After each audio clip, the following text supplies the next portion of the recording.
World War II cost the lives of more than 70 million people. If a single tomb were built for each casualty in the war, the entire territory of Europe would be a massive cemetery. At least 4 million of these deceased are still officially considered missing in action. The Battle of Stalingrad, one of the bloodiest confrontations of World War II, witnessed the highest number of soldiers killed in a single battle.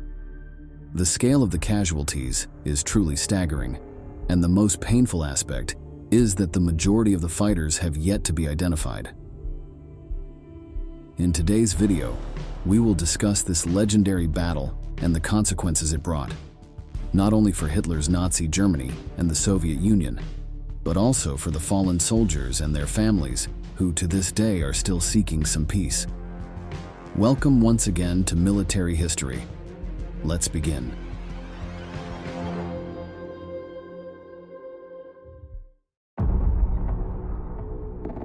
The message conveyed by war cemeteries is clear: death and human extinction.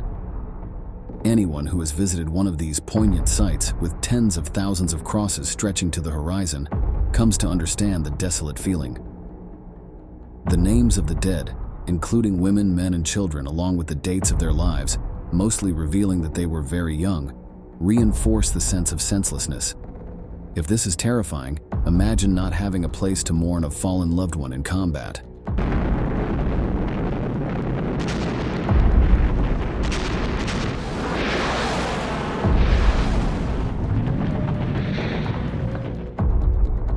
And when speaking of death and desolation, it is impossible not to address this particular battle. The Battle of Stalingrad is considered one of the most crucial turning points of World War II. After the German invasion of Russia, known as Operation Barbarossa, which began in June 1941, the Wehrmacht continued advancing eastward, destroying entire Soviet units and capturing around 2 million prisoners, most of whom were deliberately starved to death.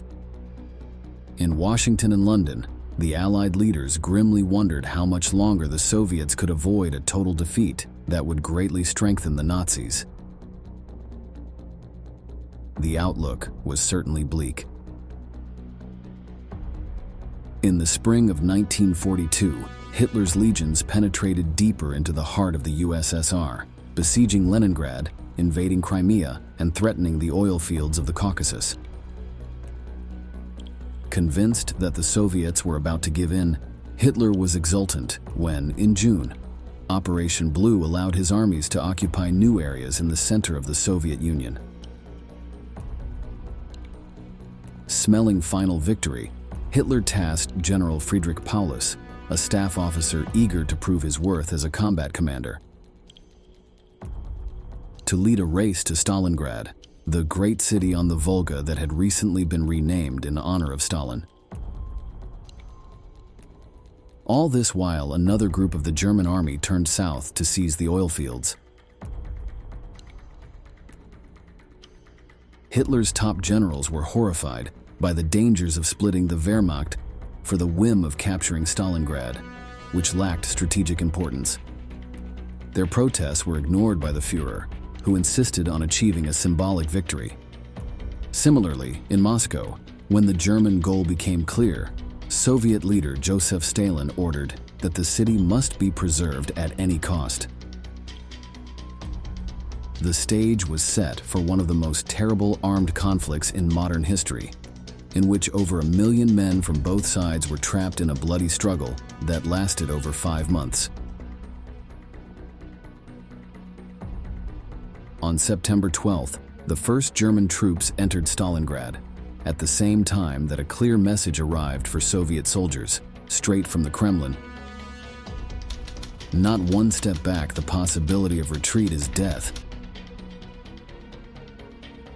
The initial German air raids killed around 40,000 people. A horrifying figure. Nazi pilot Herbert Pabst reported to his superiors, "I find it incomprehensible how people can continue to live in that hell, but the Soviets are firmly established among the rubble, in the ravines, the basements, and in a chaos of skeletons." Artillery fire and bombs rained incessantly on the city, day after day and week after week, for months without forcing the Soviets to give up their position. The streets of Stalingrad were filled with death. There was no trace of life, not even a green branch on the trees. Everything had perished in the flames of German bombs. Initially, the Russians maintained a perimeter of just over 900 square kilometers, steadily reducing it as General Paulus's Nazi troops advanced to within a few hundred meters of the Volga River. Every night, at least 3,000 wounded Russians were transported eastward from the city for treatment, while an equivalent flow of reinforcements, ammunition, and supplies arrived for the defenders. The logic that the Soviets employed in Stalingrad was similar to that of the Spartans at Thermopylae. Keep the enemy fighting in the same place, relying on knowledge of the terrain and the tenacity of the troops. Despite the immense firepower and the violent Nazi siege, the Soviets were willing to resist to the bitter end.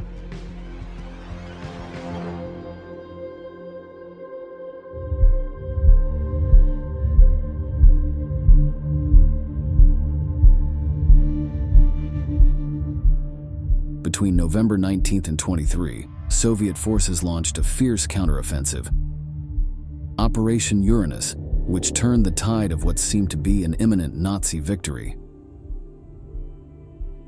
New units of the Red Army were thrown into battle as quickly as they arrived, engaging in duels in the ruins that often turned into bloody hand-to-hand combat. Both sides suffered from a chronic shortage of food and water, forcing some soldiers to resort to cannibalism to survive in the city's ruins, while temperatures dropped to 40 degrees Celsius. In this fierce scenario, the Soviets were determined to die for the motherland and not let the enemy advance. The increasingly frightened and intimidated Nazis began to lose momentum. In December, when winter arrived, the Red Army attacked the Germans from the north and south, cornering them and trapping them inside Stalingrad, without supplies and at the mercy of harsh weather conditions. The exhausted Nazi soldiers began to die from starvation and freezing. The counterattack generated even more destruction and death. The bloodiest battle of World War II came to an end on January 31st, 1943, when Field Marshal Paulus surrendered, disobeying the orders of his Führer, who had commanded him to commit suicide and hand over control to an officer. With more courage, of the 110 Germans who surrendered, only 5 Tuaters survived Stalin's gulags to return to a defeated Germany. The battle cost the German army a quarter of everything it owned in terms of material, weapons, tanks, and ammunition. It was a defeat from which the Third Reich never recovered, initiating the downfall of Nazism that would end in ultimate defeat against the Allies. No one forgets, nothing is forgotten is the motto of Soviet memory. Indeed, Russia never forgot that confrontation, and that's why it still commemorates and celebrates its victory over Nazi Germany. In the legendary Battle of Stalingrad, however, there is a particular pain that the Russians remember daily. Most Soviet soldiers who fell in battle have never been identified, and their bodies' whereabouts are unknown. Every year, the remains of fighters are still being found where the brutal struggle took place. This was recounted by a specialist from the city, now called Volgograd. 35,000 soldiers just buried underneath the statue. And just underneath, and altogether about 70,000. 70,000 all around. Yeah, all around at this memorial. And how many soldiers are there left to find? 100,000. Hundreds of thousands. Hundreds of thousands.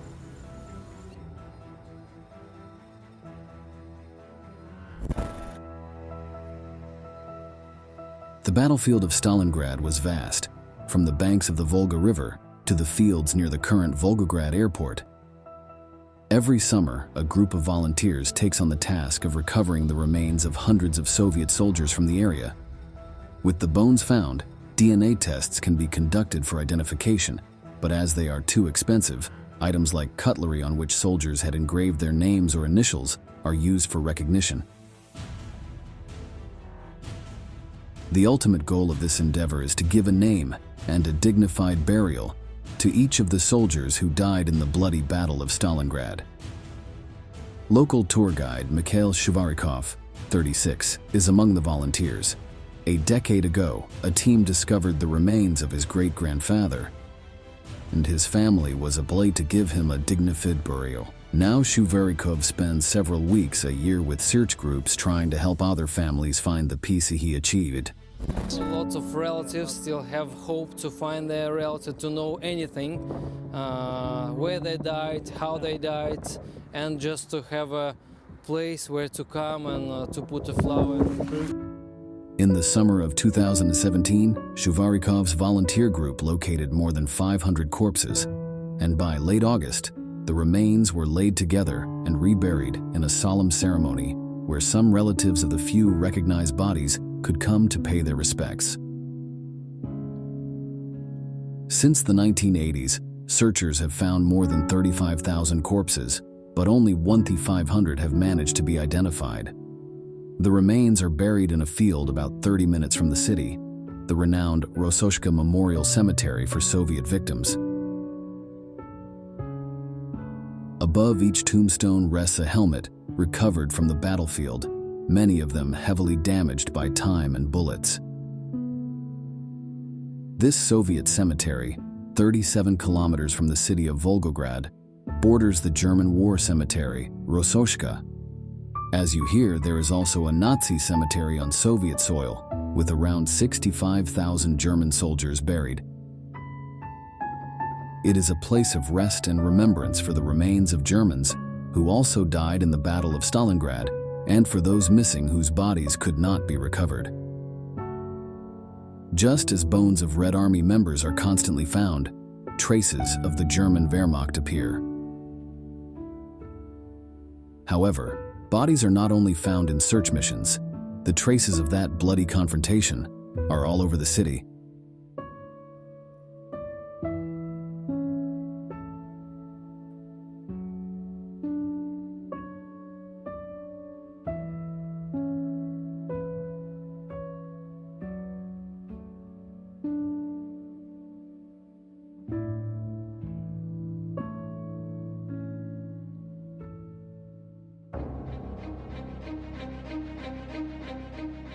In December 2018, a grim reminder of the Battle of Stalingrad surfaced, a mass grave containing an overwhelming number of human remains. The enormous pit was discovered by chance by Russian workers installing a new water pipe in Volgograd. After careful excavation, military archaeologists found the astonishing number of 1,137 corpses, all of them German soldiers. Immediate efforts were made to identify the victims and locate relatives so they could bury them properly. This is not entirely unusual. Every year, in the former Stalingrad, 3 or 4 mass graves are found, but they usually contain around 100 victims, so the discovery of a crypt of this magnitude was quite impressive. Specialist historians suppose that these types of mass and hurried burials were explained by the fear of that time that such a large number of corpses would be a focus of diseases that would cause casualties among Soviet troops. The Nazi remains found were moved to the Rososhka War Cemetery for Germans, although some Red Army veterans still vehemently oppose any form of commemoration for their fallen opponents on the motherland's soil. Hero of the Soviet Union Mikhail Borisov bluntly stated, "The Germans seized vast areas of our country and killed or enslaved millions of our people. There should be no monument or tribute to them on our land." On the other hand, the Russians make sure to keep the memory and pain of their fallen alive. In the memorial complex under Mamiev Kurgan, the names of 7,000 military and civilian victims of the battle are engraved on plaques on the wall surrounding an eternal flame. German and other Axis losses in the Battle of Stalingrad amounted to over 800,000 souls. The Nazis' eastward expansion was halted, and the Soviets went on the offensive until the end of the war, ultimately overwhelming and conquering Hitler's Berlin. More than 90% of the buildings in the city of Stalingrad, now Volgograd, were completely and utterly destroyed. The bombed-out shell of the old flour mill is one of the few structures that have remained standing. However, the Russian stance was to leave some of these ruins as a reminder of the tragedy. War cemeteries and the constant appearances of the remains of Soviet and German soldiers are testimony to the ghost of the war that will never leave the site of the most terrible and bloody battle of World War II. Throughout those 6 months of relentless fighting, according to estimates by specialists, almost 2 million people lost their lives.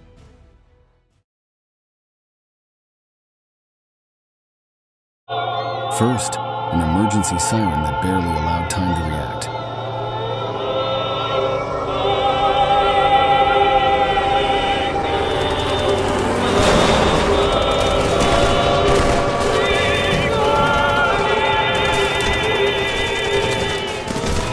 Then fire raining from the skies.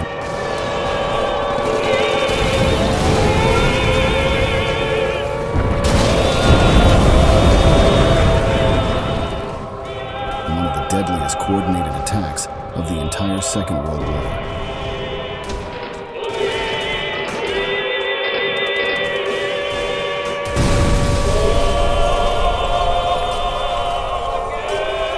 The offensive on Pearl Harbor was as surprising as it was lethal. December 7th went down in American history as one of the darkest days, with a total of 403 dead and thousands injured, many of whom were completely incapacitated to continue their military careers. But beyond the political effects and the role this attack played in the development of World War II, there is a rather dark story hidden beneath the waters of the Pacific. What exactly happened to the bodies of the deceased American sailors?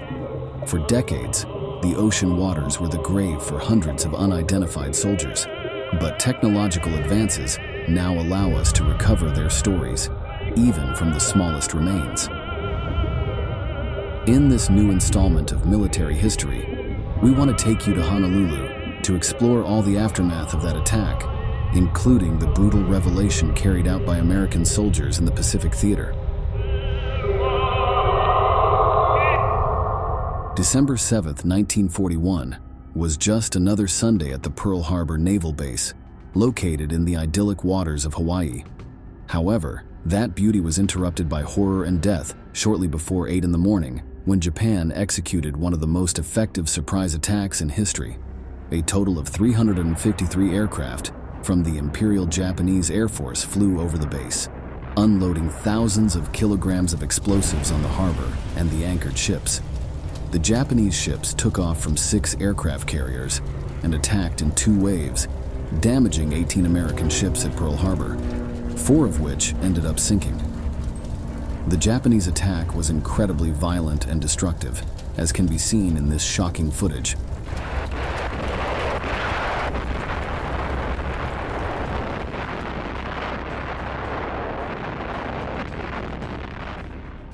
In total, the attack lasted just over 90 minutes, but for the young people present in Honolulu, it could well have lasted an eternity.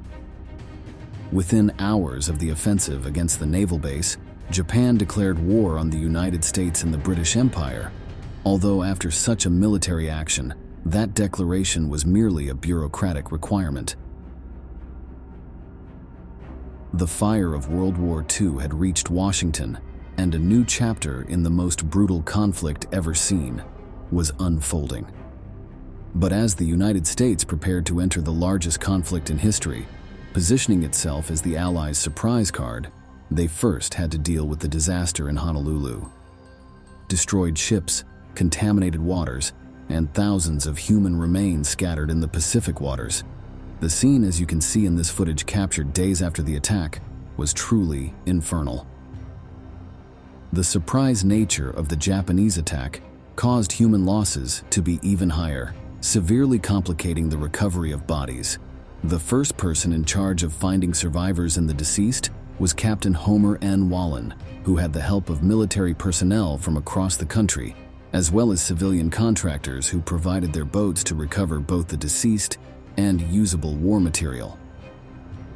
While the sunken ships were impossible to recover, it was possible to partially repair some of the damaged vessels. But the scars of this offensive go beyond twisted metal or the bodily injuries of the survivors. There were injuries that took decades to heal, related to the identification of the sailors buried at the bottom of the ocean. When a ship sinks, it takes with it a large part of the lives it carries inside, collapsing completely and becoming the metallic tomb of thousands of people.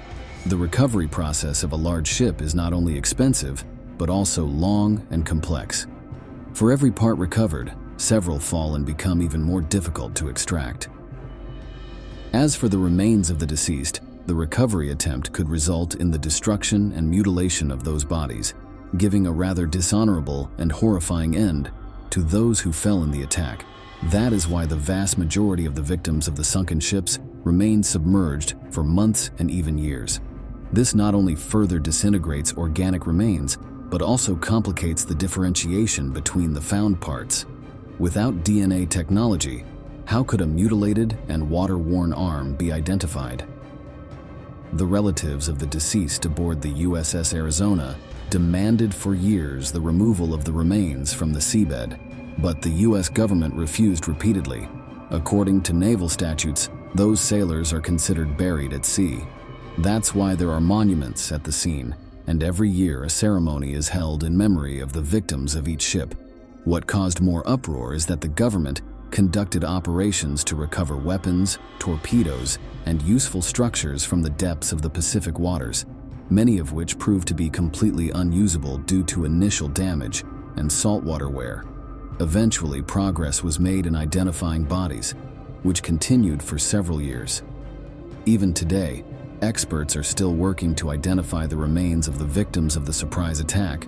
Skulls, bones, and teeth recovered in the years following the war were considered unidentifiable.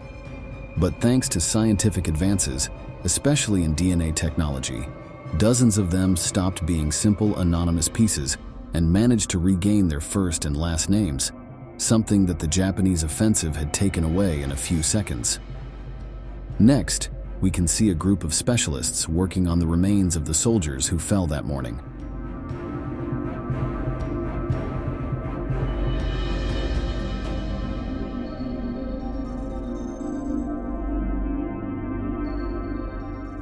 In 2015, the Pentagon ordered the exhumation of the remains of 388 Americans who died aboard the USS Oklahoma, which was attacked with several torpedoes while the ship was still moored to the pier. This caused its structure to tilt on one side, trapping hundreds of sailors who died in the waters of the Pacific.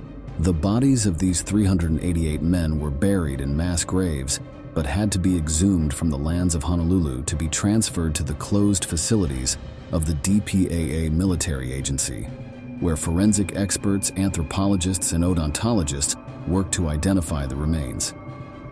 In 2017, Deborah Zinni, a forensic anthropologist and head of the DPAA laboratory, reported that identifications of dead sailors are made almost daily, explaining some of the difficulties of the process. So this is something that we originally started in 2003 with the first casket associated with the USS Oklahoma that we exhumed and did some DNA testing and even just some anthropological methods. We knew right then that the remains were highly commingled, meaning that there was more than one person represented, but to the extent of commingling really wasn't realized until the DNA results came in. And there were over 90 individuals represented in that one casket. However, despite the complexities and setbacks, scientists continue their work.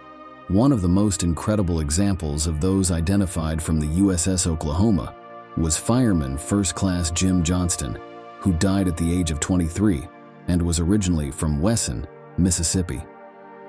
His identification was possible thanks to the DNA of two nephews matched with dental remains nearly 80 years old. A single tooth was enough to restore his identity, and thus be able to distinguish the bones that belonged to Johnston and those that belonged to another deceased, and still anonymous soldier, with whom he shared a grave. Finally, decades after his death, Jim Johnston managed to be buried properly. The ocean plays a very important role in the gruesome puzzle of human parts scattered after the attack. The United States began recovery efforts only in the summer of 1942. By that time, the remains of the sailors had turned into skeletons, sometimes mixing with each other, causing many to be buried incorrectly. In numerous cases, there are several anonymous soldiers in the same grave. With about 1,177 crew members dead, the USS Arizona ship was the most affected during the Pearl Harbor attack, and many of its victims remained without a proper burial for several decades, with names and ranks. Only 107 soldiers could be identified immediately. The rest had to wait for decades.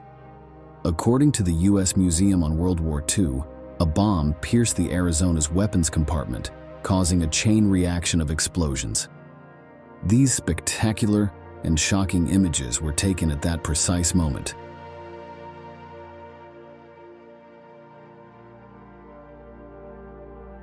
What you just saw is one of the few real-time video records of a battleship sinking.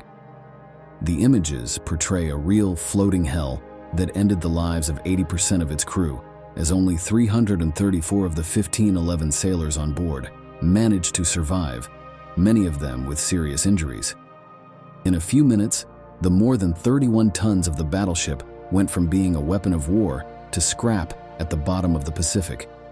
Beyond the tragic story of the fallen, there are truly incredible stories among the survivors of the USS Arizona. This is Lauren Bruner, one of the few survivors of the Japanese attack on the USS Arizona.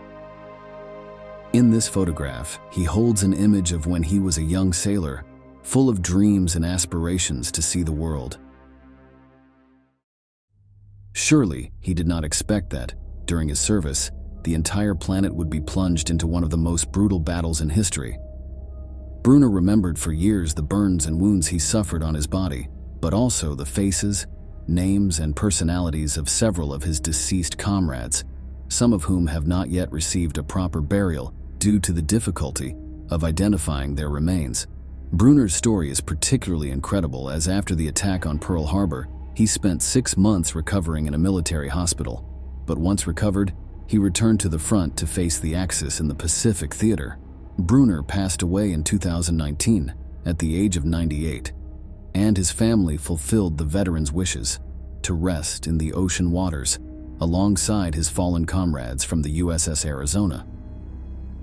During the commemorative ceremonies for the 78th anniversary of the attack, a group of divers dressed in vintage equipment descended to the hull of the sunken ship to deposit an urn with the ashes of the retired military man.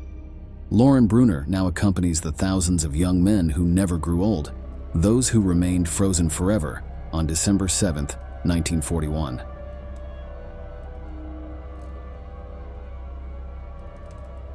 This is the monument dedicated to the USS Arizona, which thousands of people visit every year, becoming a symbol of Pearl Harbor. Another severely affected ship was the USS West Virginia. In October 2016, the U.S. government authorized the exhumation of 34 graves associated with the crew in an attempt to identify the remains. However, perhaps the most shocking case is that of the 429 victims of the USS Oklahoma. The ship was hit by 10 torpedoes within 10 minutes. The destruction was total, and the carnage inside the ship prevented the proper categorization of the remains. In many cases, a single coffin was the final resting place for parts of several soldiers mutilated by the chaos of the attack. For the families and survivors of the USS Oklahoma, there was no opportunity to heal the wounds, as it was almost impossible to recover bodies properly. Today, the only place where families can go to pay tribute to their fallen is at this monument located in Pearl Harbor, much less popular and visited than the USS Arizona monument. There is also a plaque for 7 soldiers whose identity remains a mystery. The attack on Pearl Harbor was a turning point during the World War II and was the catalyst for Washington's entry into the conflict. But not only that, it provoked a fierce hatred from American soldiers towards the Japanese, leading to a brutal revenge carried out for years in the Pacific theater. During the Pacific Campaign, some soldiers of the U.S. Army went so far as to mutilate the dead bodies of Japanese troops. This macabre activity included taking souvenirs or war trophies, which could be teeth or skulls of Japanese warriors. In this photograph, soldiers rest alongside a gruesome companion. It may sound primitive and archaic, but the taking of trophies was so common that it was discussed and referenced in numerous magazines and newspapers. It is said that President Franklin Roosevelt himself received as a gift a letter opener made from the arm of a dead Japanese soldier. According to the story, Roosevelt was horrified by the macabre gift and ordered a military burial for the human letter opener. The news of this activity also reached the Japanese public. On the Eastern Island, Americans were portrayed as primitive, racist, and inhuman, as cold-blooded hunters who sought to annihilate all Asians. In addition, the Japanese press published a cover of Life magazine in which a young woman was seen with a trophy skull. The girl looks at the skull with a strange expression. Her eyes are horrified, but her mouth tries to draw a smile. This image became a symbol of American barbarism and caused a lot of uproar among Japanese society. This behavior was officially prohibited by the U.S. Army, which in 1942 published a series of rules and guidelines for behavior toward the enemy. Despite these recommendations, this vengeful action was rarely officially punished by the military court, and cases of mutilation and taking of human parts as trophies continued to be reported throughout the Pacific conflict. There were even reports of brutal occasions when teeth were extracted from Japanese soldiers who were still alive. Several years after the war ended, trophy skulls were still being discovered in the hands of veterans of the conflict. Both from the American and Japanese sides, considerable efforts have been made to repatriate these mutilated body parts to their homeland. The recovery of the dead in foreign lands is a long and difficult task. The efforts of the DPAA at Pearl Harbor are just one part of the costly commitment of the U.S. Army to try to find and identify missing soldiers in combat during the conflicts of the entire 20th century.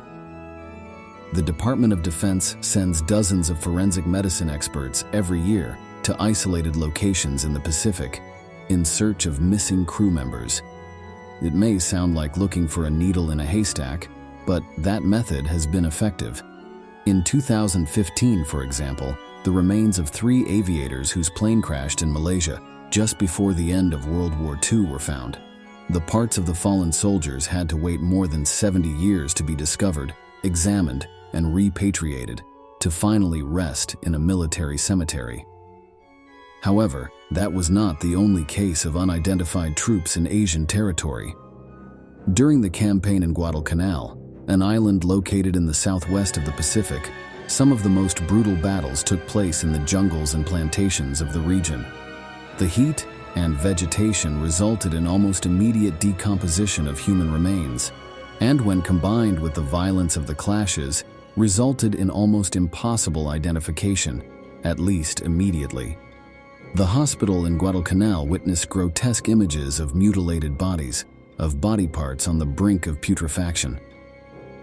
Thanks to fingerprint and dental analyses like this, it was possible to carry out a massive inspection of the deceased.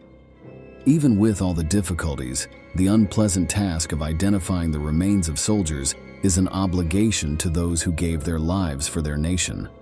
Of course, not all could or can be identified. The case of a particular body became iconic. These are the files of X8. From his story, we only have these bone representations and images of his dental plates, but the information is insufficient to establish the true identity of this person. Perhaps one day researchers can put a face to this hospital code. war is brutal and messy. It does not always allow the corresponding rituals to be carried out, and many of the fallen never received a proper burial. The case of the bodies at Pearl Harbor is one of the most striking because, for decades, hundreds of deceased sailors lay in the waters of Honolulu, waiting to reclaim their story. There is still much work to be done on all fronts of World War II, and to this day, remains of anonymous soldiers are still being discovered in all theaters of the conflict.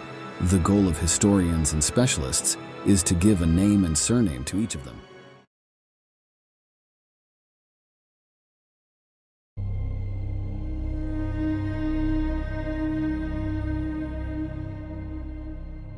There are few things as painful as burying a soldier who died in combat.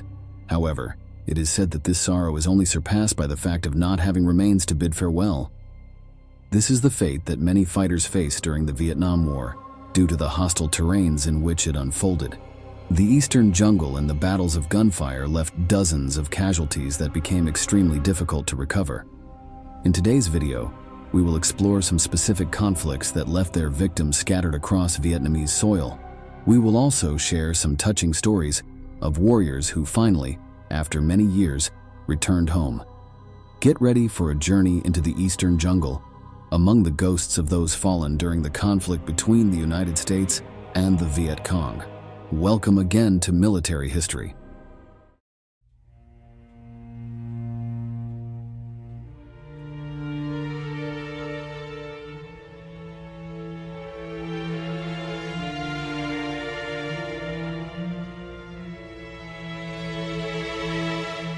The Monument to the Unknown Soldier's Tomb is a commemorative space dedicated to the deceased members of the U.S. service, whose remains remain unidentified. This imposing monument is majestically located in Arlington National Cemetery, Virginia, United States. The unknown heroes resting here not only receive the tribute of their nation, but are also awarded the Medal of Honor, a distinction presented by the President in person. In this sacred place, the memory of these soldiers lives eternally, recalling the brave and anonymous sacrifice of those who gave their lives in service to their country. The areas where the Vietnam War unfolded lie silently, unconsciously hiding a truth beneath their grounds.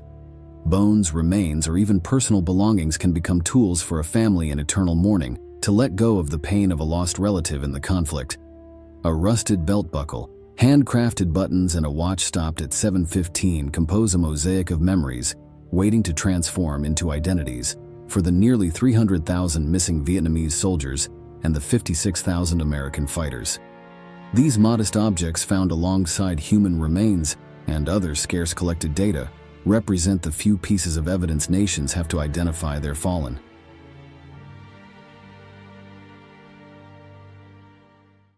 Third complication for communist forces is that they barely kept records of their personnel, making the identification process more challenging compared to American methods, which had a more professionalized roster. Despite the challenges, Vietnamese search teams look for improvised signs of graves. Some graves were made with metallic fragments and parts of downed American planes, for example. Another method of identification is based on photographs found in uniform pockets and cards with touching messages.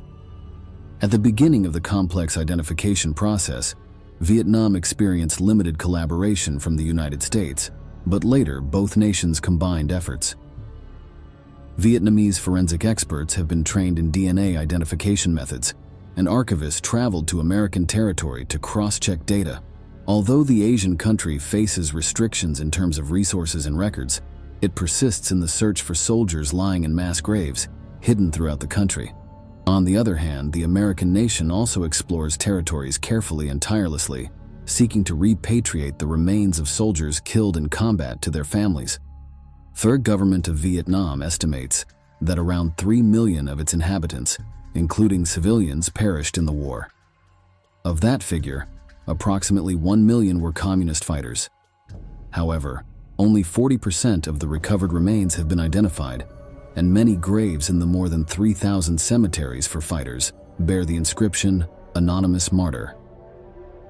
The number of missing American warriors is considerably smaller, but each of those souls still awaits repatriation, It is necessary to say that the Vietnam War was not the only armed conflict that left a sea of unidentified corpses in its lands, emerging as if they were restless specters.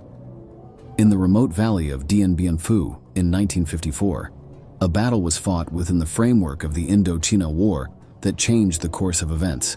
This epic confrontation, known as the Battle of Dien Bien Phu, became a war milestone that would go down in history books. The stage was set for a monumental clash between French colonial forces and the Viet Minh led by the charismatic Von Nguyen Giap. In a risky gamble, the French established a base in Dien Bien Phu, trusting that their presence in this remote corner of the northern Oriental nation would wear down the determination of the Viet Minh. Let's see footage of the confrontation to understand the dimension of the conflict.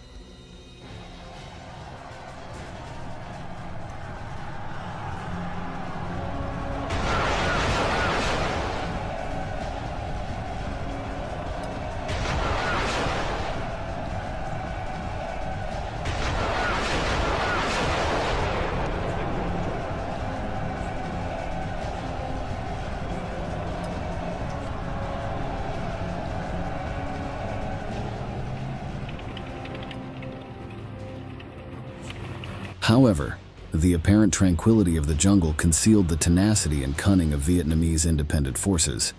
As months passed, the siege around Dien Bien Phu tightened, and trenches and barbed wire became a scene stained with Welsh blood. On March 13, 1954, the Viet Minh launched a massive assault against French positions. Under a relentless siege, French soldiers found themselves fighting against a numerically superior force, moving through a hostile landscape and facing clever guerrilla tactics. The Battle of Dien Bien Phu became a struggle of resistance and attrition. Colonial militias, surrounded and outnumbered, were forced to fight against all odds.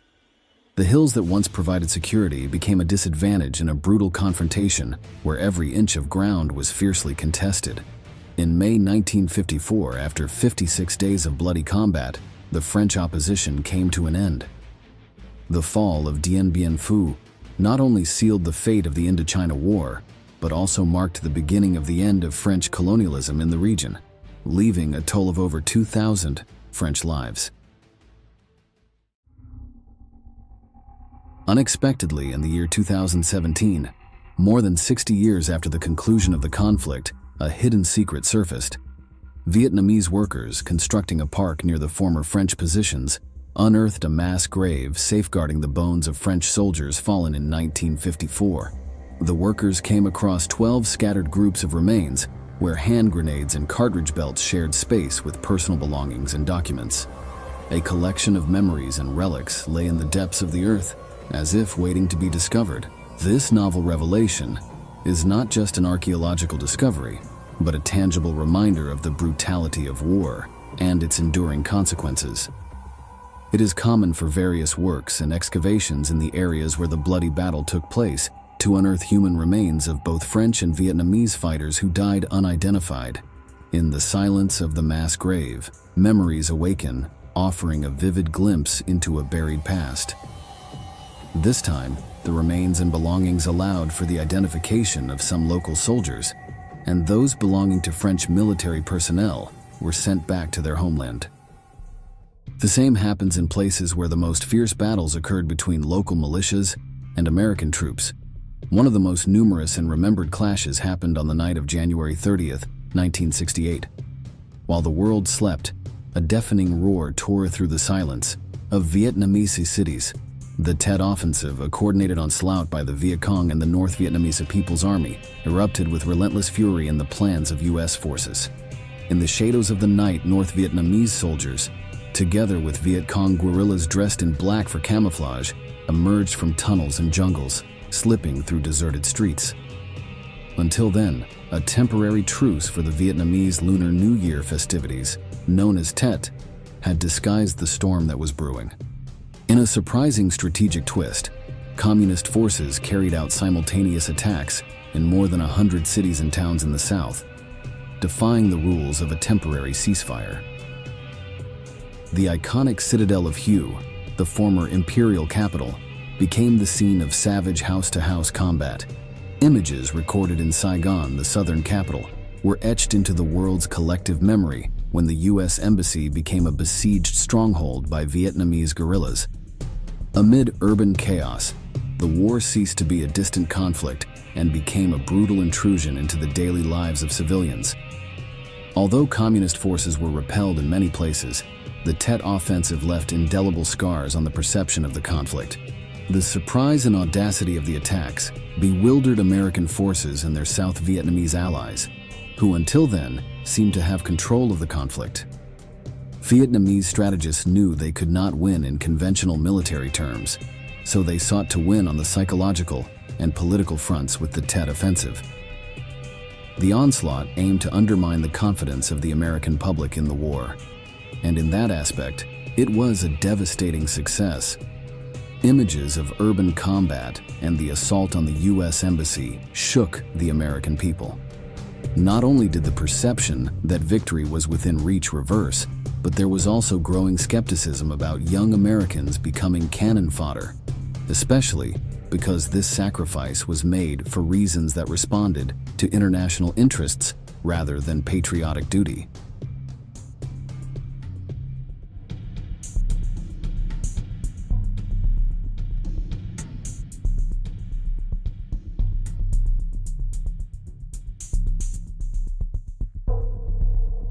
What I see when I look at that photo today are 7, 18, 19, 20-year-old kids, badly wounded. It's painful to look at. In the conflict, about 4,000 young Americans were killed. Many of them still lie in anonymous graves or directly buried secretly in unknown corners of the eastern country. Most are missed and mourned by their families on the American continent, thinking they will never recover their remains.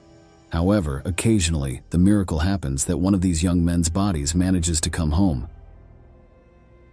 On February 7, 1968, during an enemy attack, Army First Sergeant James W. Holt, handling a 100 cm recoilless rifle, exhausted his ammunition, destroying an enemy tank. His comrades reported seeing him for the last time running toward the ammunition depot, and since then he was declared missing in action. Over the years, uncertainty surrounded Holt's fate. However, fate shed light on his sacrifice when, in 1989, the Socialist Republic of Vietnam handed over remains believed to be those of an American soldier. Although the technology of the time did not allow for identification, recent scientific and forensic advances, including mitochondrial DNA analysis and Y chromosome short tandem repeat analysis, finally brought answers. On May 5, 2015, the Department of Defense announced the closure of a pending chapter. The remains of the brave soldier who had been killed during the confrontation in Quang Tri Province were finally identified and returned to his family with all the military honors he deserved. Holt, 26 years old, was buried in Arlington National Cemetery on May 14, 2015, marking the end of decades of waiting for his loved ones.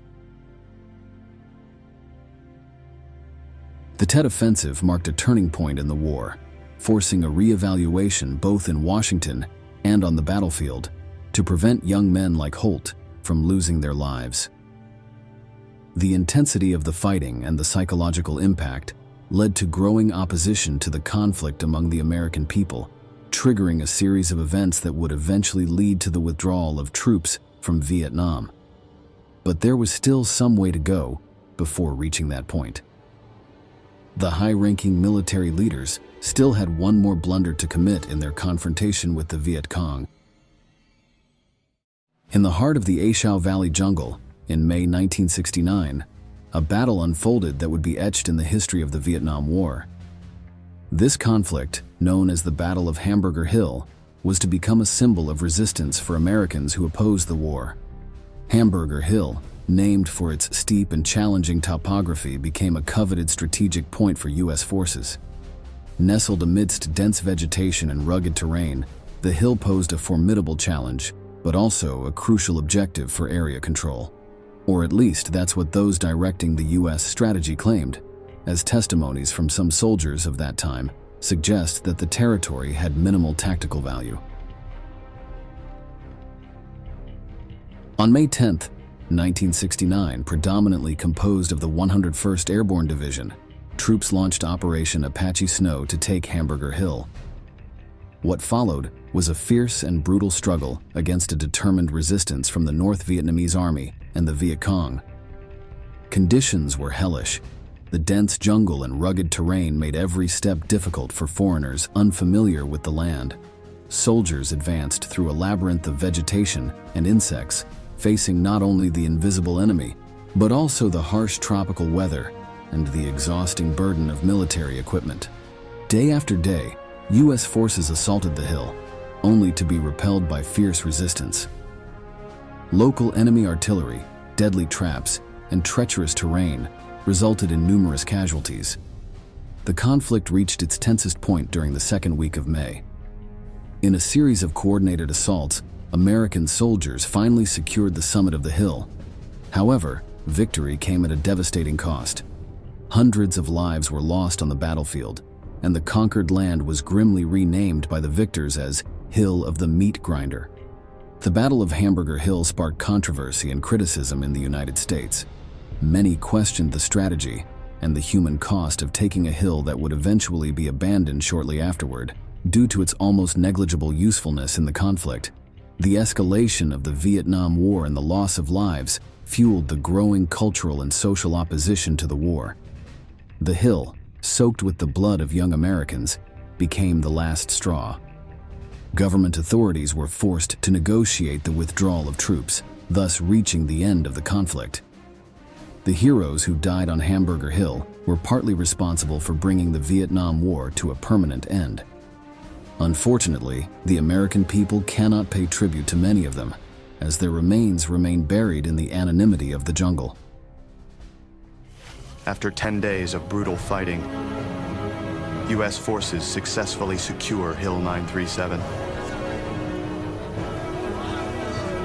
The cost to the U.S., 70 American soldiers killed and 372 wounded. The cost to the enemy, more than 600 killed.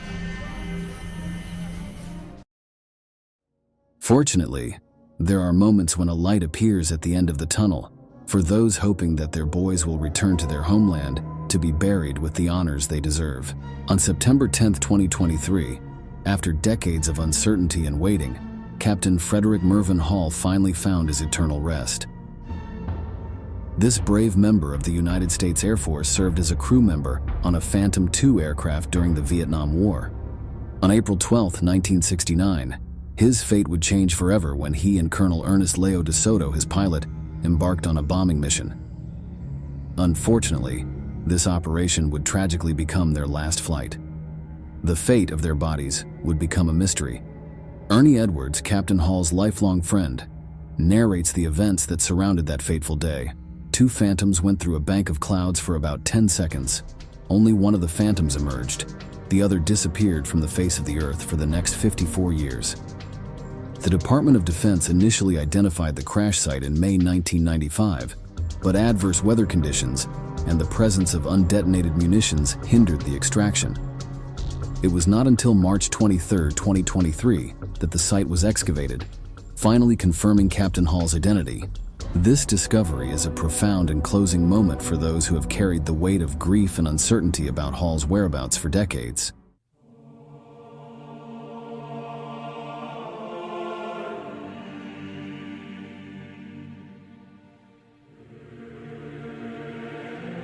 I thought, oh my God, he's finally home. I thank God Almighty he's finally home. But the story does not end there. The narrative also takes us to the case of Air Force Colonel Ernest de Soto, his flight companion who stood by him until the end. In an emotional arrival at San Francisco International Airport, his wife led the procession that welcomed de Soto back home. Thus, a painful chapter was finally closed, bringing peace to their loved ones and the long-awaited eternal rest for the fighter.